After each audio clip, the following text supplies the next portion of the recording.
say a quote quickly from Dietrich Bonhoeffer. A lot of you probably know him. The ultimate test of a moral society is the kind of world that it leaves to its children. Let's leave this world better than we found it, yeah? Yeah!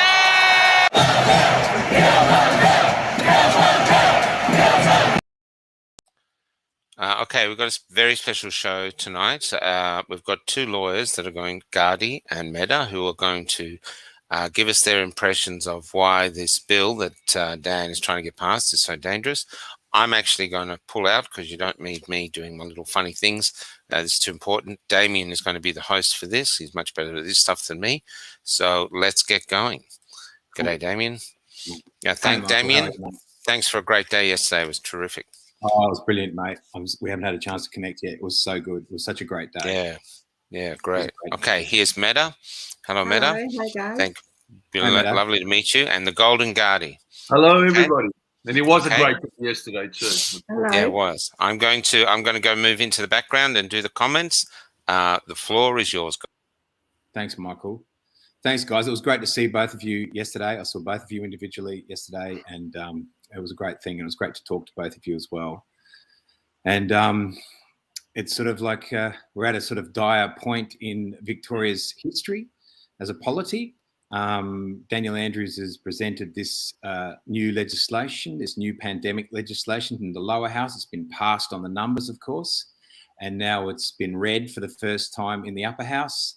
And they've got a couple of weeks until the 16th of this month for everybody to read it and then vote on whether it becomes legislation or not. Now, I know both of you have gone over it with a bit of a fine-tooth comb, with a legal mind, much better than mine, of course. And so I'd just like to get either of you to just tell us what your initial thoughts are on this bill. Okay, so thanks very much, Damo. Let's get into it. Now, we've got many thousands of people listening here tonight, many thousands, and we know that.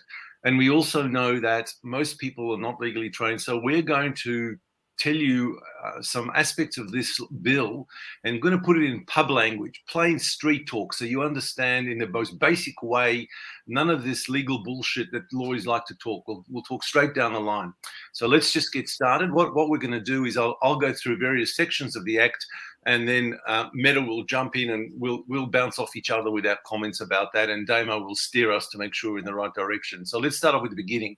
So it says, first of all, in the Act, and it's 165AB, never mind the number.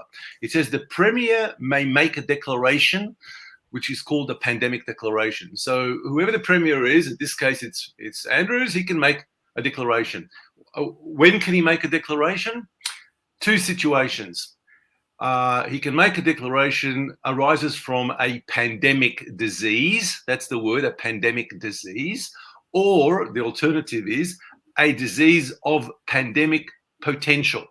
So, and that's the first slippery slope, a disease of pandemic potential. Because the question is, what is a pandemic disease? Well, the common flu is a pandemic disease if you want to analyze it. And here, nothing is analyzed in this legislation about what makes for a pandemic disease. But the flu is a pandemic disease. So that already gives him the trigger. But let's say that isn't the case. He can then go to a potential. So, for example, if there is a breakout of something in some backwater in Africa, he can say that that's a potential, and he can then trigger the declaration for a pandemic disease. When he does that, what he has to do, it doesn't matter, by the way. The legislation clearly says it doesn't matter that Victoria is not actually affected. The validity of the actual declaration is unaffected by the fact that nothing is happening in Victoria. So for example, if we're in Australia and we're in Victoria and we are all healthy and well, and as I said, a village in the backwaters of Africa, there's a potential that something will flow from there. It doesn't matter. We're still locked down.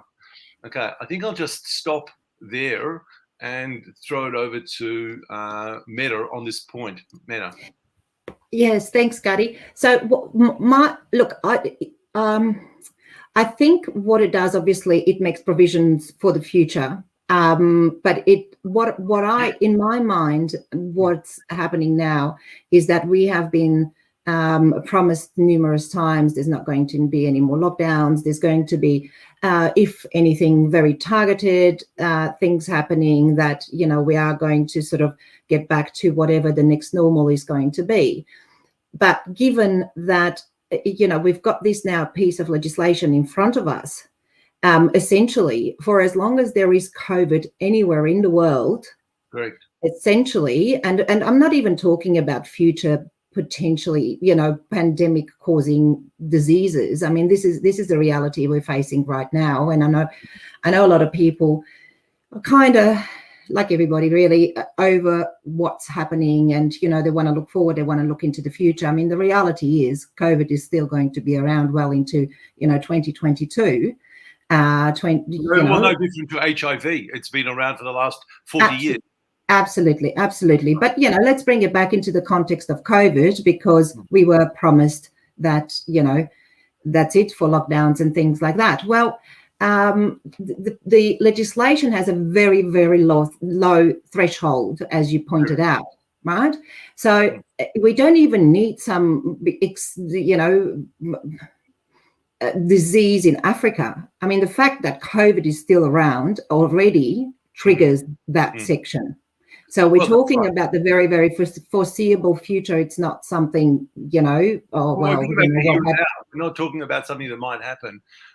Yes, that's right. So really looking into 2022, if this legislation is passed and it comes into force on the 16th of December, we are still going to be living under a pandemic declaration because we've got COVID around. For years. And and that will then trigger all of the other things. And just on that point, what subsection 4, just for the purposes of the listeners, and the viewers, we're talking here about the triggering mechanism of a pandemic declaration. That's all we're talking about at the moment. And subsection 4 of that particular trigger says that it doesn't even matter if there is no serious risk. Even if there's no serious risk, even if it's a dormant risk, that is a triggering mechanism for the Premier, and it's only the Premier, to then declare a lockdown, and not only a lockdown, but declare all the things that we're going to talk about in a moment. Yes. So 0 cases, 0 hospitalizations, 0 deaths, irrelevant. Doesn't matter. We've already seen that, haven't we? We've already seen that to some extent, because I remember last year when there was 5 cases, it was, oh my God, let's lock down quick. This is terrible. Yeah. Suddenly there's over 2,000 cases in the community, and it's okay. You're allowed to go to the races. That's right. And that's part of the stupidity of the whole thing. But let's not get sidetracked with that, because the people will then start to think that we're all just political about it. Right? But the legislation now says you can have a pandemic declaration made. Doesn't matter if it's real, a serious risk, or if it's not a risk or non-existent risk. If the Premier thinks that it should be done, it is done.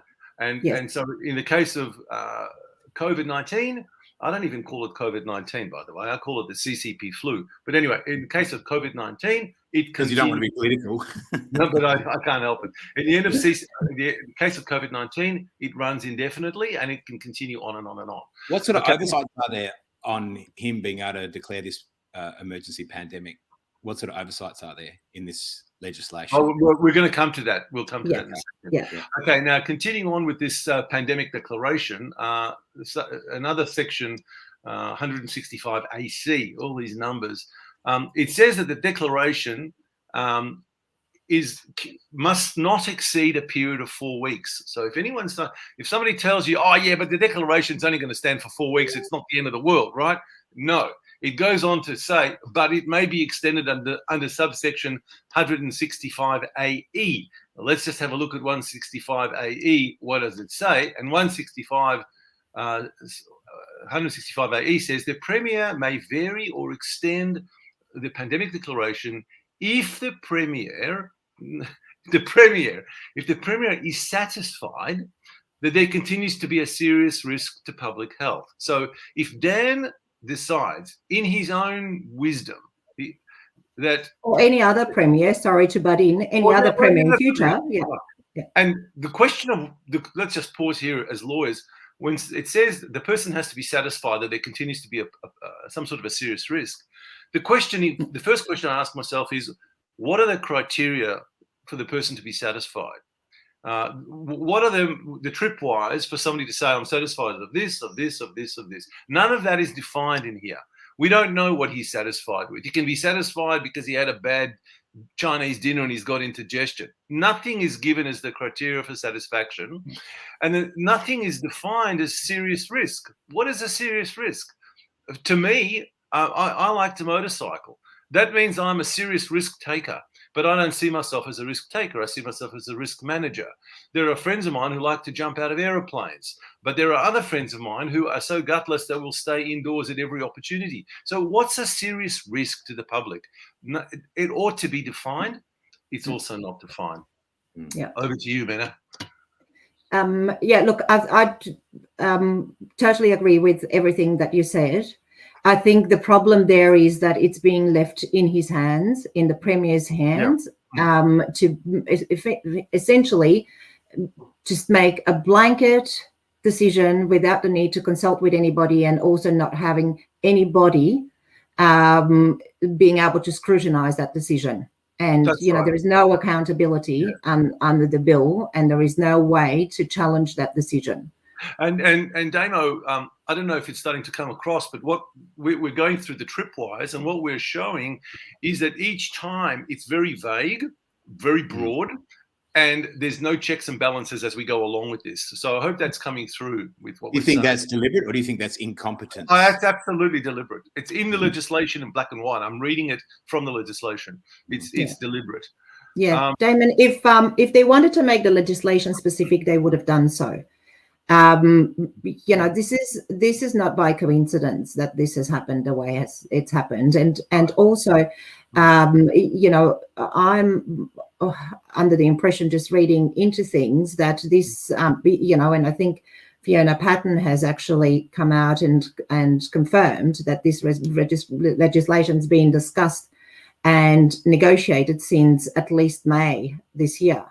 So this is not a new document that has now all of a sudden, you know. Let's be clear about this. There's To the 25,000 people amassing on the steps of Parliament House. Let's be clear for our viewers that when the politician in power, the government in power, decides to pass to get bills, they go to their parliamentary council, which are basically lawyers that sit there on the floor of Parliament with their wigs and gowns, and they write up these things. And when they write up these things, like any lawyer, they go to their client, in this case it's the Premier and Cabinet, and they ask, well, what do you want? Tell us what you want.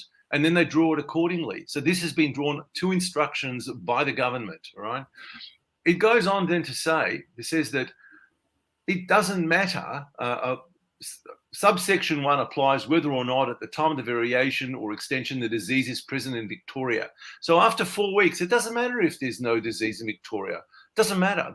It's irrelevant. He can just extend ad infinitum because he considers it appropriate in his own wisdom to do so. So there's no limit on that. He can just keep extending by 4 weeks. He can do it forever.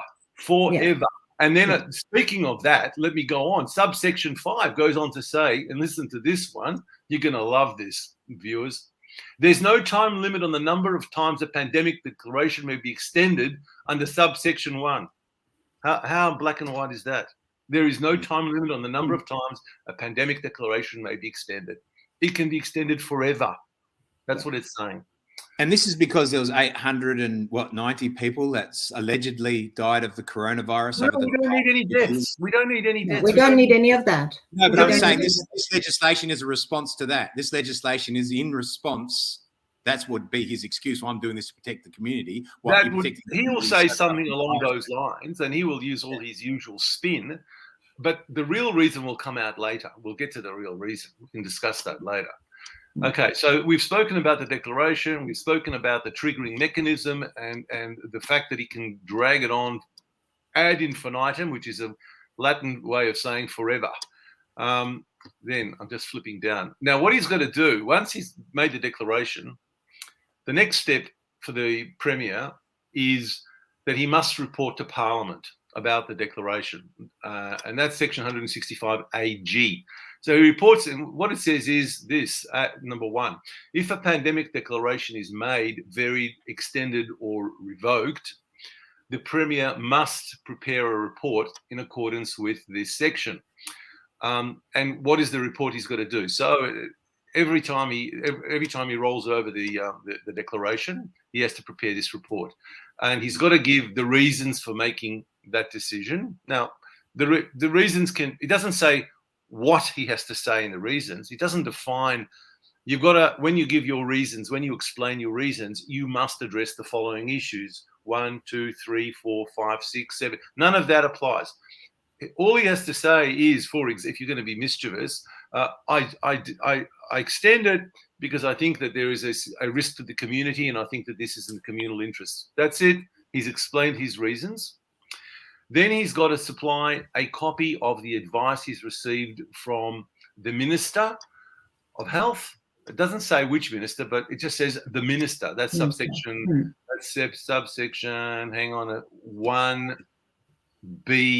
1B. It says a copy of the advice of the minister and chief health officer in respect of making that decision. So, for example, you'll go to the health minister, who will just say exactly the same, and you'll go to the chief health officer, who will say exactly the same again. And remember, you say, do you want to keep your job? Right. That was you sucked the words out of my mouth. The chief health officer is employed by him. He's not going to do anything to say to the contrary. Aside from that, since when do we give such ultimate power to somebody he's unelected? I mean, we can sack Dan Andrews technically at the poll at the voting booth, but the chief health officer is completely unelected. He's unaccountable to anybody. He can do whatever he wants. It's happening all over the Western world. It's amazing. It's amazing. And can I just can I just say, in relation to that, that is the point that is being sold to us, in inverted commas, that provides for greater transparency than what we've had in the past. So that is the point where we all should go, yippee, we're loving this piece of legislation because this effectively binds the executive to be more transparent with us. Now, I have two thoughts about that. One is that under our Public Health and Wellbeing Act, they are required to table all of their advice in Parliament anyway. That's number one. So there is no change there. And to add any more, then why are we changing it? That's the first question we ask ourselves. And then also, the other question is, we are being shown the advice that we being the executive, chooses to show us, but then, and I'll hand over to Gadi, there is absolutely no scrutiny of that, or no mechanism in the bill to allow for Parliament to scrutinise the advice, and then there is, so effectively we're being shown it, whatever that it may be, that the government of the day chooses to show us, and we are being shown it, and we can read it, and then we can go home, and that's it. And lump it. Okay, so let's just pick it up from there. So you've made a declaration because you think you in your unfettered discretion, you think you can make one. Doesn't matter if there's any disease around or not, you can make it. All you have to do is give a statement of reason, and no one tells you what you have to address in your reasons, so you can say anything you want. And of course, the people who you rely on are the people who you employ, so they're going to do what you say. And then here's the doozy, subsection 6. It's a beauty, this one. I've never seen anything like it. It says, a failure to comply with the requirement of this section in relation to a report in respect of making a variation, extension, or revocation of a pandemic declaration does not affect the validity of the declaration. So, for example, if he has made a declaration and he forgot to send that to make the report to Parliament, doesn't matter. It doesn't affect the declaration. Or if he gave a declaration and the reasons he gave by accident was, I got drunk last night, doesn't matter. It's like a get out of jail card, no matter what has happened. I've never seen that in any piece of legislation before. in my No, life. it's outrageous. It's That's the outrageous. same with vaccines, isn't it? That big Pfizer, big pharma have gotten away with it. They're not accountable for any of it. Mm. So it's like the elites are making themselves more and more unaccountable to law. Yep. And we're being held more and more account to any draconian measure that they might care to introduce. That's right. And then goes on. Then it talks about pandemic orders. We've talked about the declaration. The emperor premier makes the declaration, and then it gets handballed to the Minister of Health, and the subsection, Division 3 of the Act talks about pandemic orders. So the Premier hands it over to the Minister of Health, who then is the hatchet man. He does the orders, and it's exactly the same. The minister can make it says the minister may at any time on or after the making of the pandemic declaration make any order, and that's called a pandemic order, that the minister believes is reasonably necessary to protect public health. So once Dan Andrews has said that there is a potential for a pandemic because something has arisen, or just because he says so, then the Minister for Health is then able to start making orders accordingly, called pandemic orders. What he believes is reasonably necessary. Doesn't tell us on what basis he believes it's necessary and what is reasonable or not reasonable. It's just that he believes it. That's it. So, and then what it goes on to do is to say, sorry, Gadi, if I can butt in there. So the issue that, with whether or not he believes it's reasonably necessary to protect public health, from a legal perspective, the threshold is so low, it makes it practically impossible to challenge. So that's right. All you need is somebody's subjective view, and then there you've got it. You've got the order. You can't challenge that order on its merits because, what is reasonable to one person is... But they haven't defined the criteria of what makes for reasonableness, so they can do whatever they want. Yeah. So essentially the bill doesn't spell out what, or doesn't establish what's the legal unreasonableness that you could challenge the order on. Right. So it's overreach, absolute overreach. Well, it's another way of saying you have a power, and we're not going to tell you. We're not going to define the gates that you have to walk through in order to exercise that power. You can just have it because there it is. Go and do what you want. That's what it's doing. And then it goes on. Yeah. This is investing more and more power in the state constantly. Totally. And this is now. Here comes to your question about the powers, the orders. Okay, so these pandemic orders. First of all, in subsection 2A, it says that those powers are not limited to. Now, let me just pause and explain this legal terminology. Without limiting subsection 1, a pandemic order may include, but is not limited to, and it lists a whole bunch of orders. That's another way of saying your pandemic order, the power of your order, is as broad as you like.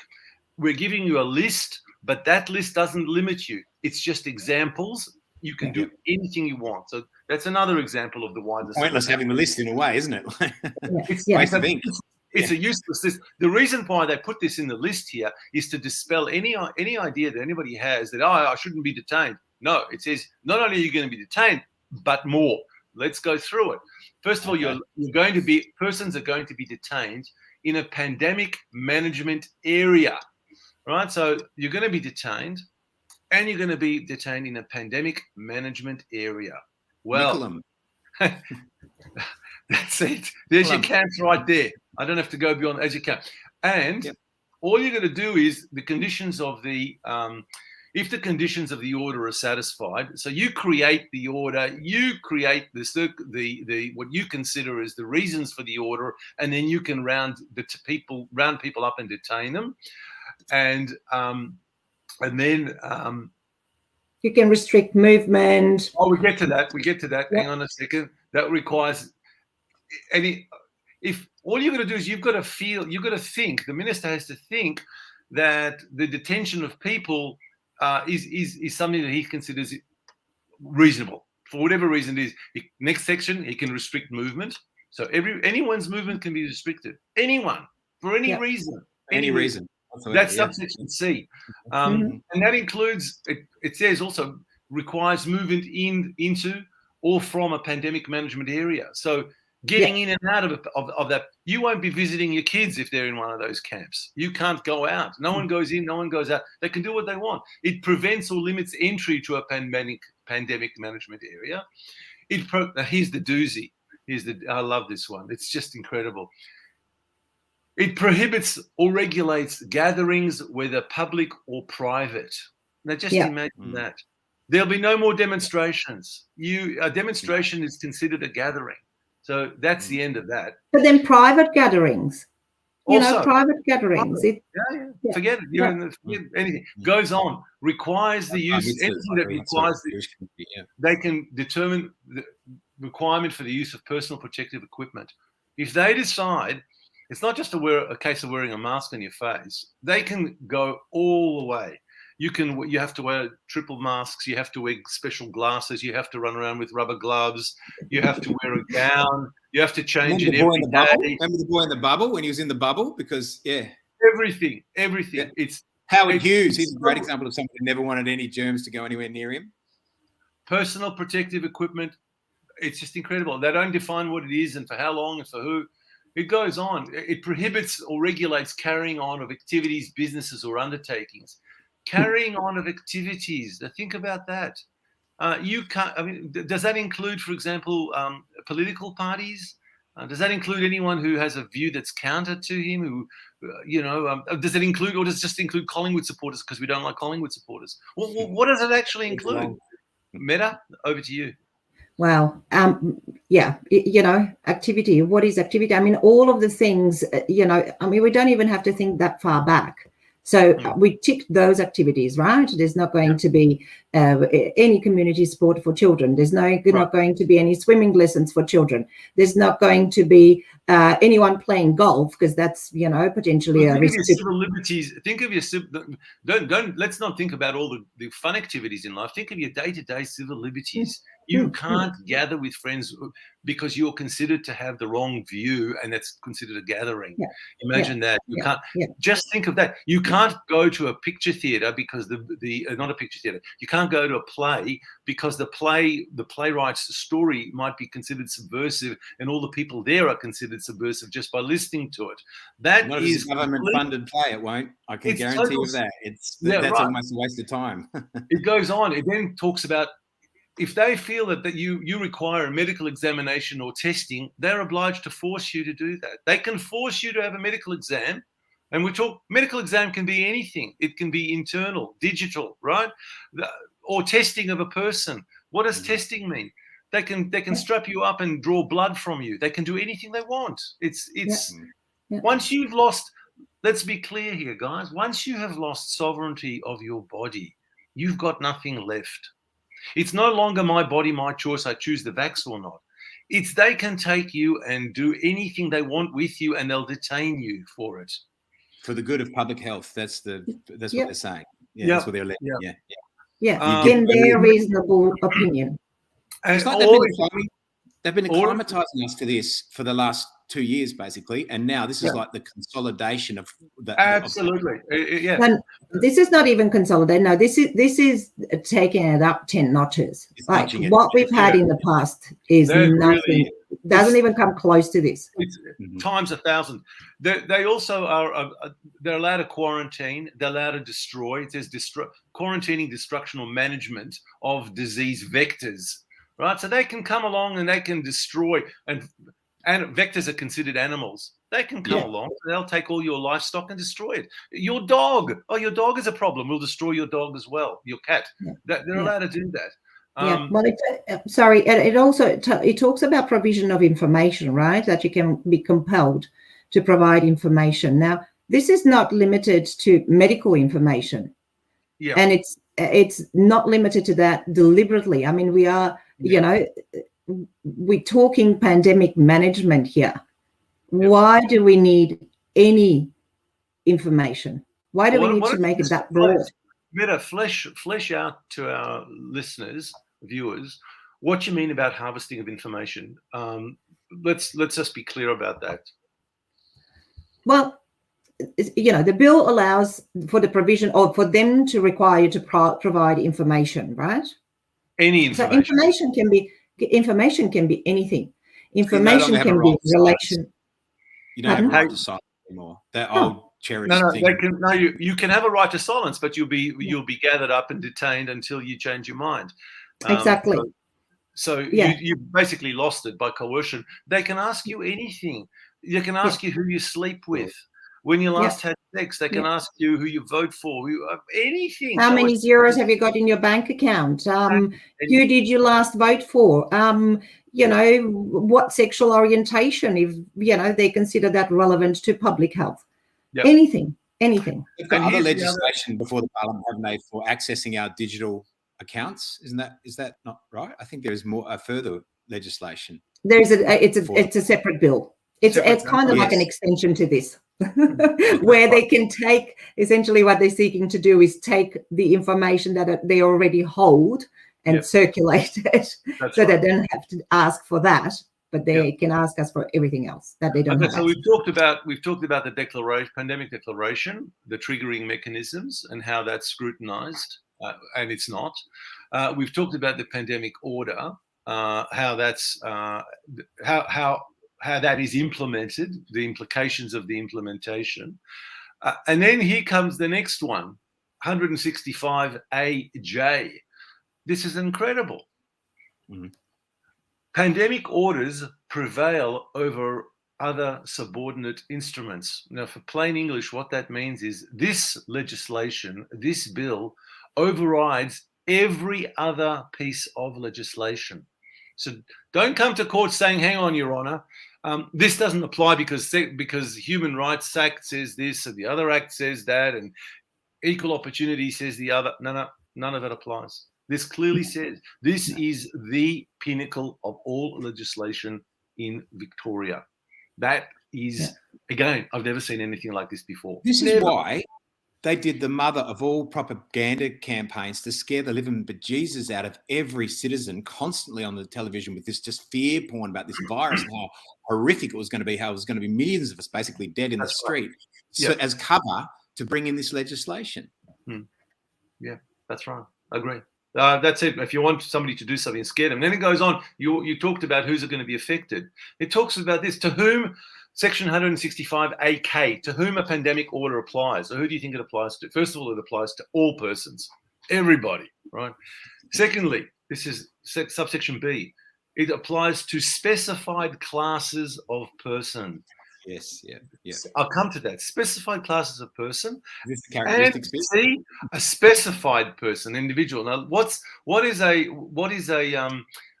classes of persons? Well, that's not defined per se in the Act, but let me tell you that if you know anything about world history, I'm just trying to find here. I had the definition of classes of person in my hand. Look, you've heard about critical race theory. You've heard about gender theory. You've heard about so many of these theories. Look, if you are black, you are a class. If you are gay, you are a class. If you're a Jew, you're a class. If you're a Muslim, you're a class. If you are poor, you're a class. If you are a person who has capital and are considered under Marxism to control the means of production, that's a class. He basically can decide classes on society. The minister, the premier, with the health minister will decide who the classes are. It's literally dividing society into classes, and there will be class warfare now as a result. Meda. Yes. Look, to me, that is one of the most outrageous sections, I have to say. I have huge problems with all the others, but this is one that is literally a slap in the face to every Victorian, every Australian, and every single person that has now fought for decades to, bring about acceptance and equality in society and to mend, wrongs in the past and to heal wounds. And then to have this in a piece of legislation is appalling. To literally, allow what we are saying, and like I said to Gadi today, this is normalizing and legitimizing and, in fact, legalizing discrimination. That's all it is. Well, I'll tell you what. If you have, if any of your viewers have any doubt about me or Meda or being hysterics, just Google yourself the words "what is classes of person." Google that up, and it'll tell you that what is meant by classes of person: a group of persons sharing a similar social, political, and certain economical, political, and cultural characteristics. Yeah. That's racism, out and out racism. In Marxist theory, it's a group of persons sharing the same relationship to the means of production. But this is not Marxism. We're talking about, economic, political, cultural characteristics. I'm just horrified. I'm completely horrified when I see stuff like that. But it's wokeism, isn't it? It's wokeism on steroids. So suddenly it's a coverall for all the identity politics that Daniel Andrews and the Labor Party in particular have played over the years, and offering selected groups sort of privilege because they've allegedly, etc. But suddenly, this covers all of that. This covers all of that. All of it. And more. So it doesn't matter what race, what gender, whatever you are, this actually collectivizes us all again and trumps all of the identity politics that we have seen playing out in our culture for decades now. And it goes even further. Then he talks about specified persons. Now, it doesn't define what it means, but I'll tell you what it can mean. Anybody, for example, in the Liberal Party, anybody who's on the crossbench can be specified persons because they disagree with what he says. That's how far this can go. Make no mistake about it. He can round up his political opponents with that. And also, can I butt in and say that under this section, he can change his mind every day about classes, about how orders apply to those classes. One minute you can be in favor, the next minute you're going to be detained for the same reasons that you were in favor yesterday. So there is no, it's unspeakable. What this section, I just hang on. Now, you grew up in Ceausescu's Romania, didn't you? Yes. Yeah. So does this remind you of your experiences there? Oh, absolutely. Look, I was born during the communist regime. I, spent my childhood there, and I saw how it can actually pan out for when you place so much power in the hands of, in the hands of a few people. Really, I can't even call it the government because it wasn't even the government. And this is what this bill is seeking to achieve as well. I mean, it specifically singles out, two people, and that is the Premier and the Health Minister. We're not talking about government. We're not talking about the cabinet. We're talking about two people here. And that frightens me. And then to read this stuff and, whoever is in favor at any given moment is great. And then the next minute that person can fall out of favor and be reprimanded and detained and have all sorts of things imposed on them.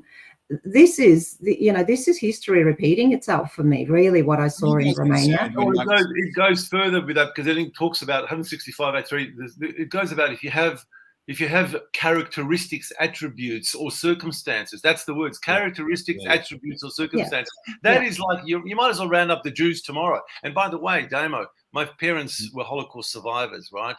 My family were all exterminated in gas chambers. So I understand what characteristics, attributes, and circumstances mean intimately, right? So it goes on. And I'm looking at the clock. We're not even halfway through this bill. Not even halfway. I'm not kidding. It gets worse. We might have to have part two. If we have to have part two, we will have part two. The part two is once you're rounded up, how do you get out of being rounded up? And basically what you've got to do is they've got to reassess you every day. You can put in a complaint. You have to do it in writing. What happens is that your warden then looks at it. He makes a decision. He sends it off to the chief health officer who makes another decision. And that's the end of it. And that's all you can do. You can't do anything. You re-education camp. You're in there permanently. You're going nowhere until they feel otherwise, and not until they think you've changed your mind. And it then comes the punishments, monetary punishments. That's the next section, and that is that if it's one thing if you don't follow the rules. There are a certain number of penalty points, which amounts to a certain amount of money that you get punished for. But if you are considered somebody who should have known better, I'm using now plain language because it's too far down the act. We're running out of time.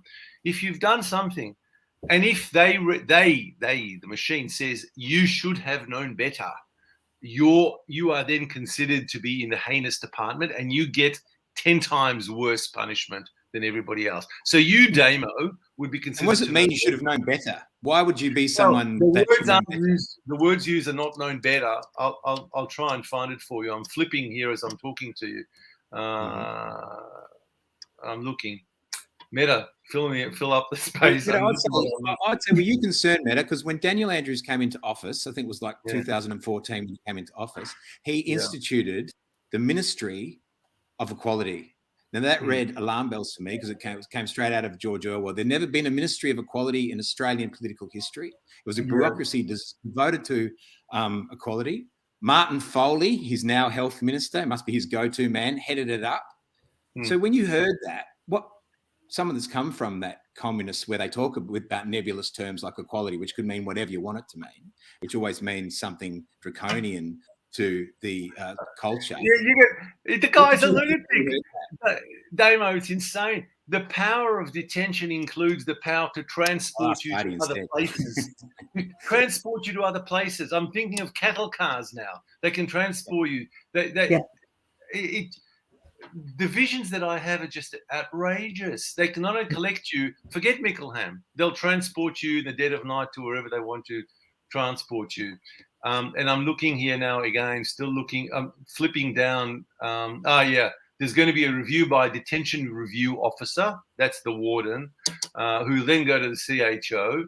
And I'm getting, it's just incredible. The detention review officer. Yeah, yes. Detention review officer. Yeah. Wow, what a title. And he will then go to the chief health officer. Applying for that job. If you're still, here it is. 1 second. Detention. I worked as a PSO for a while. I might go for the detention review officer role. Yeah, but also the detention review officer is not defined. I mean, what type of qualifications does that person have to have? Like, who is that person? Who's going to appoint that person? Is this going to be just... They'll be the zealots. Can help, I think. The people, the zealots who government. These officers who will be doing all this work will be all the zealots who follow the narrative, who want to do it. All the thugs and all the mugs, the brown. I've already felt this thing. They're everywhere. I've felt this thing already. In answer to your question, a natural person gets fined 120 penalty points, whereas if it's your company, it's 600 points. But then there is the aggravated offence of failure to comply with an order.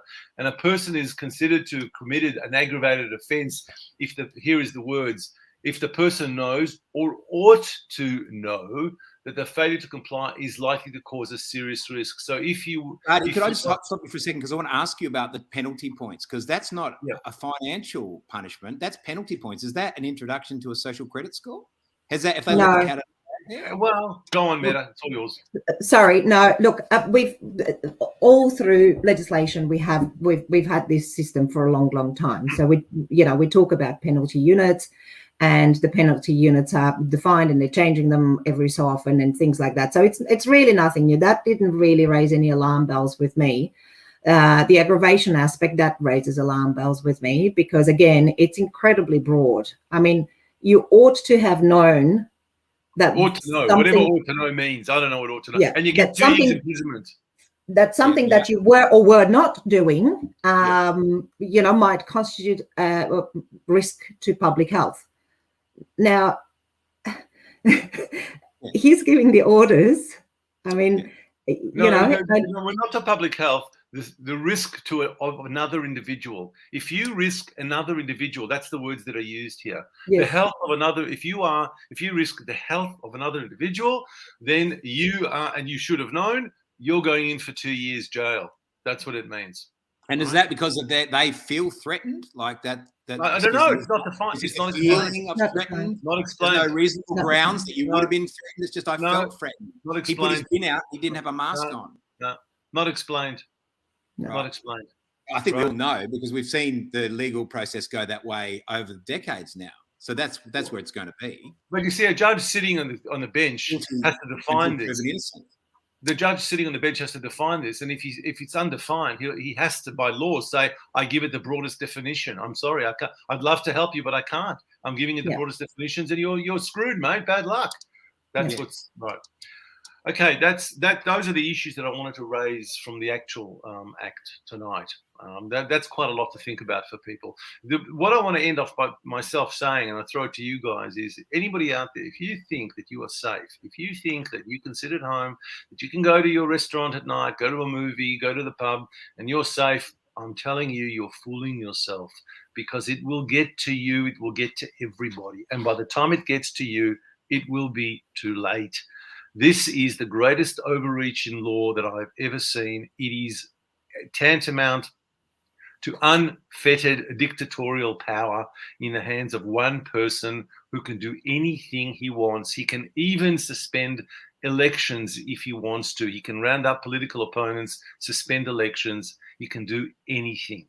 Or she, whoever the premier is. It is no better than living in China. It's that simple. You might as well be living in China or North Korea. So what chances do we have of defeating this?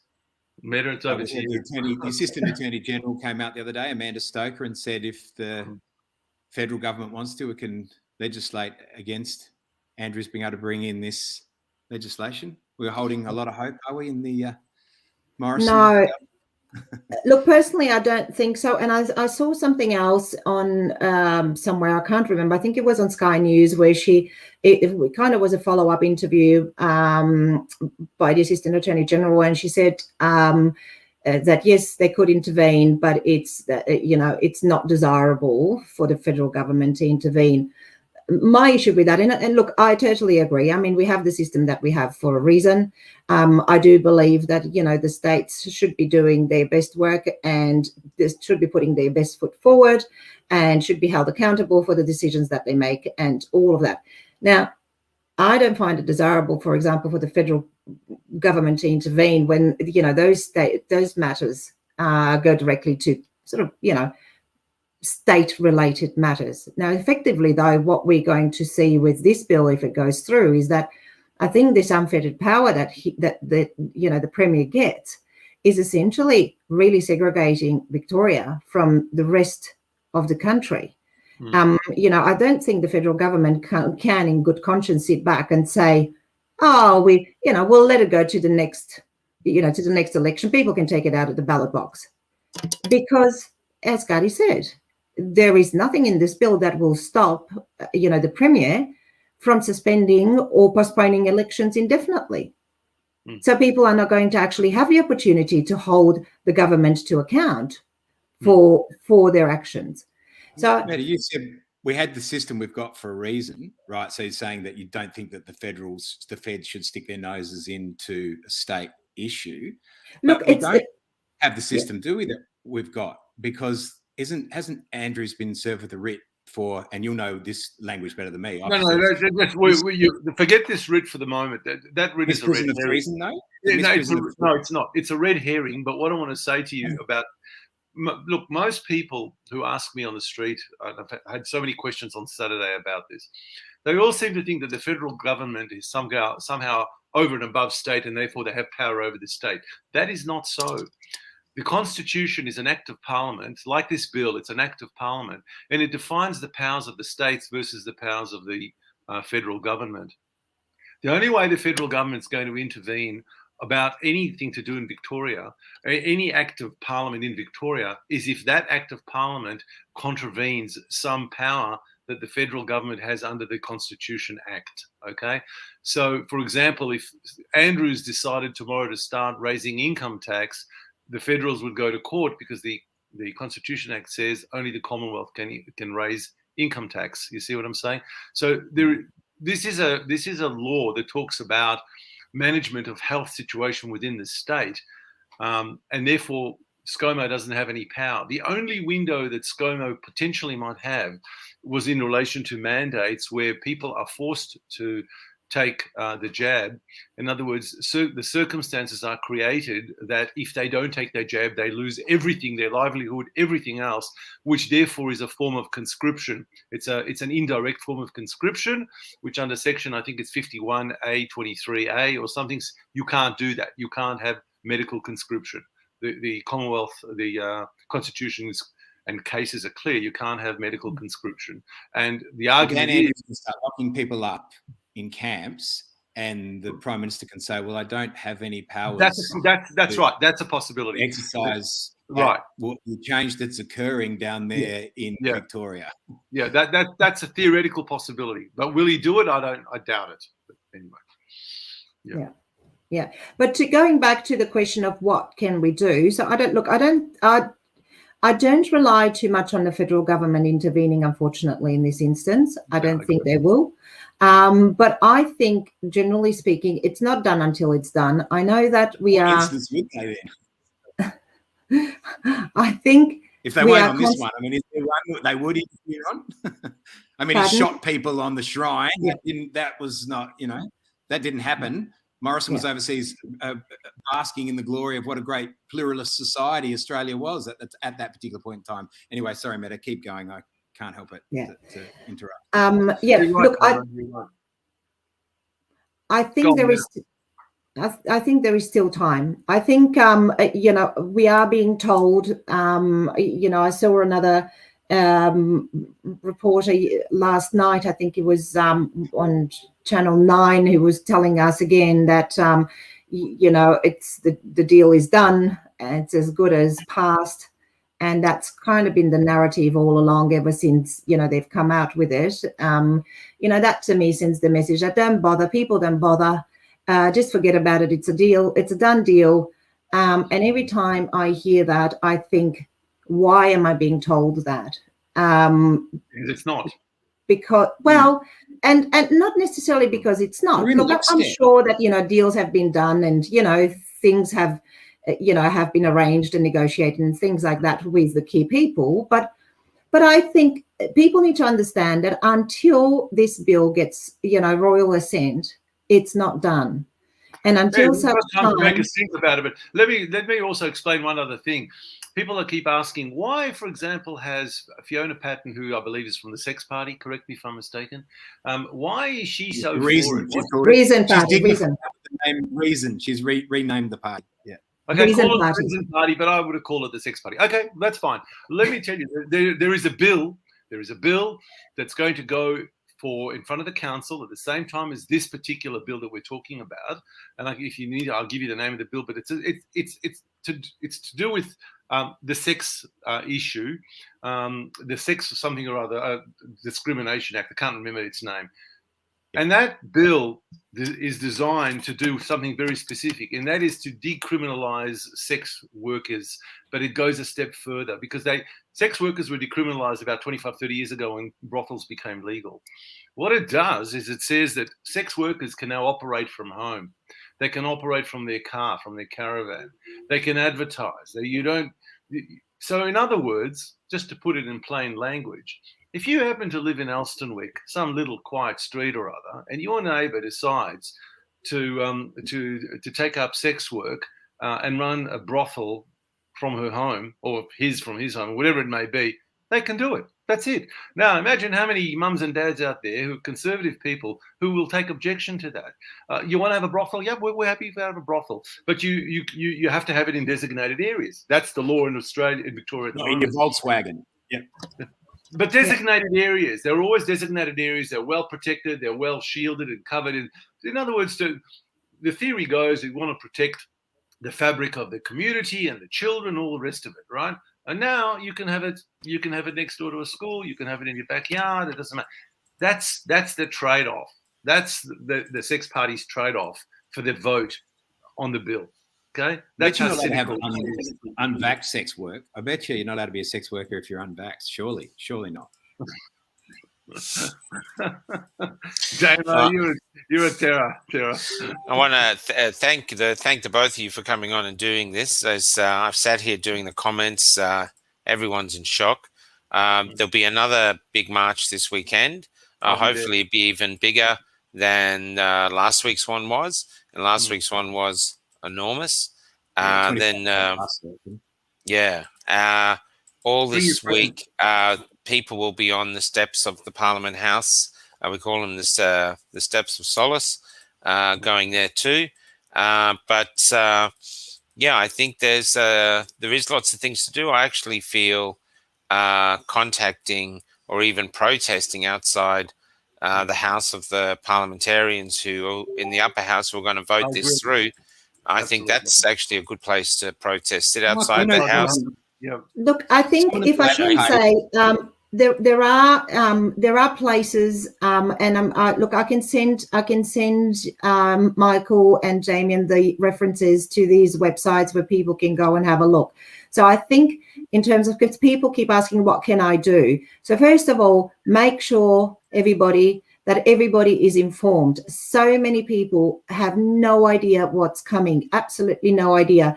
You know, the timing of this is extraordinary. You know, we're talking about a time when everyone's come out of lockdown, when regional Victoria has become accessible, where we're talking to races, we're talking people wanting to go and just, you know, just switch off. I mean, we've had, you know, a long time of just heartache. I mean, people don't want to even bother with this. They don't realize how important this piece of legislation is.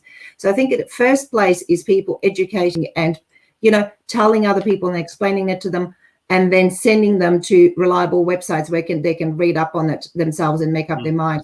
The other thing too that they need to also do is then take the next step and take action. And action means, look, protests are not for everybody. You know, writing letters to politicians is not for everybody. So I think there are a multitude of things that people can do. Ring One up is your politicians. Ring them up for a start. ring Hassle them up, On that write point, letters to them, write emails to them. Email Speak them, to ring them. What? There's a Labor One at a member. time, guys. Yeah. She's stood against the Labor Party before. Jane Garrett. She was the Minister for Human Services in 2016, and she stood against Daniel Andrews when he was trying to overtake the Country Fire Authority over with the Firefighters Union, because he wanted to get more paid members work in a voluntary organisation, and they kicked up against him. Jane Garrett stood by the CFA against Daniel Andrews. It doesn't happen. She did. She lost her job as a result of it, so she took the hits for it. She's now a member of the Labor Party in the upper house.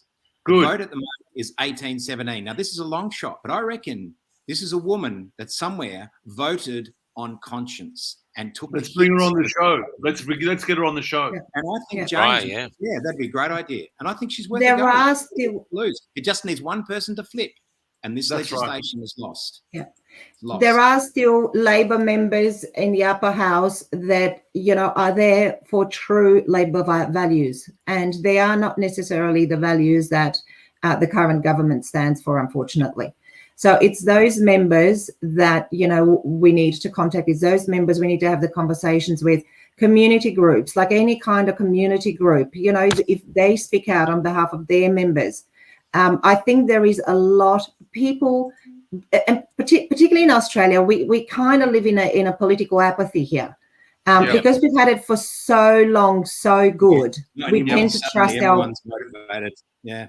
Well, yeah, but you know, people need to be told what they can do, because they've never had to do this in the past. You know, not on this scale. You're So right.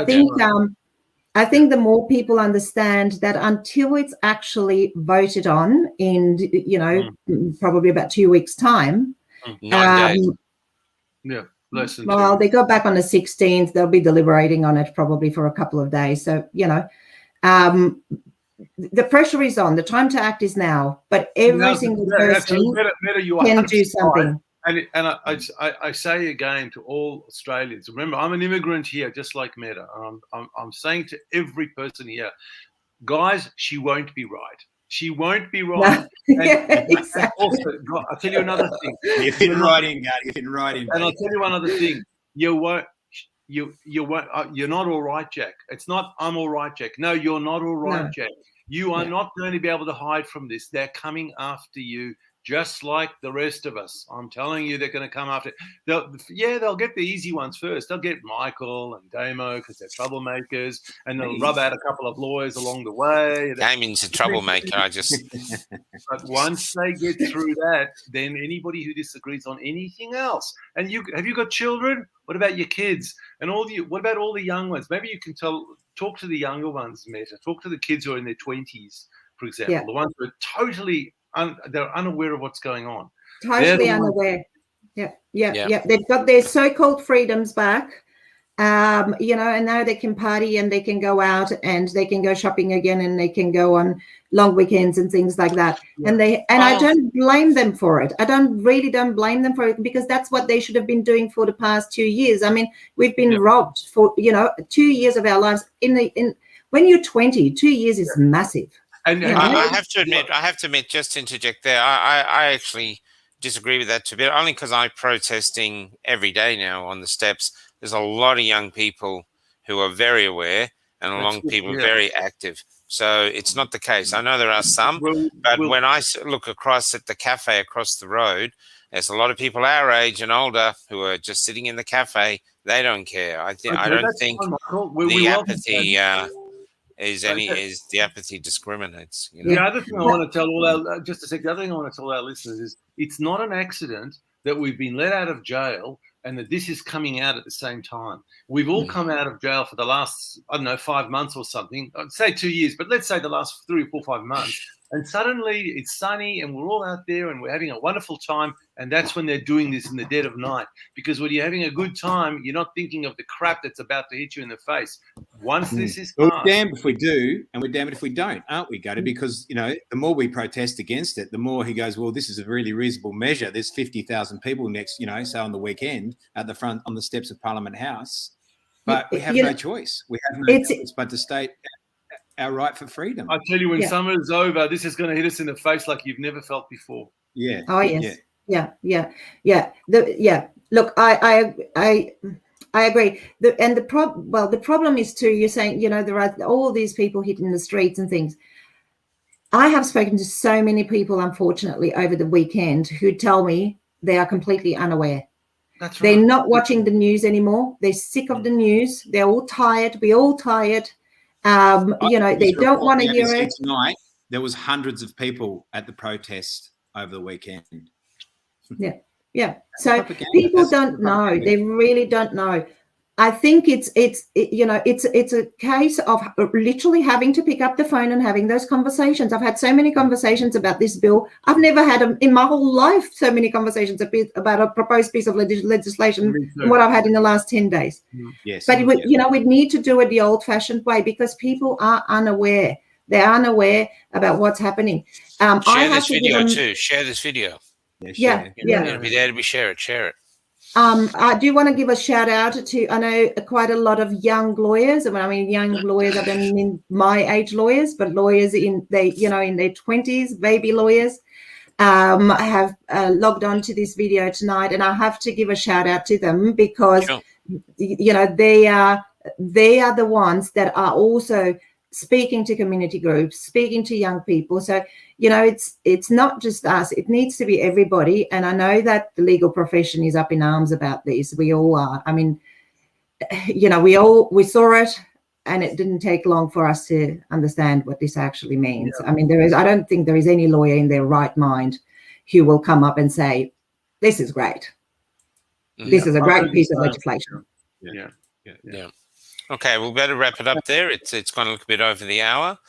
Thank you again, everybody. I urge you to share this so we get as many people to see it as possible. In the comments here, there's people actually watching it from around the world. Been coming in from around the world, from Poland to everywhere. We're going to go out on the People's Violinist, who played again to a much bigger crowd this time, and this is it. It's war. This week is war. Okay. Thanks, Meda. Thanks. See you tomorrow. Thank you. Thanks for having me. Thanks, Meda. Thanks, everybody. Thank you, everybody.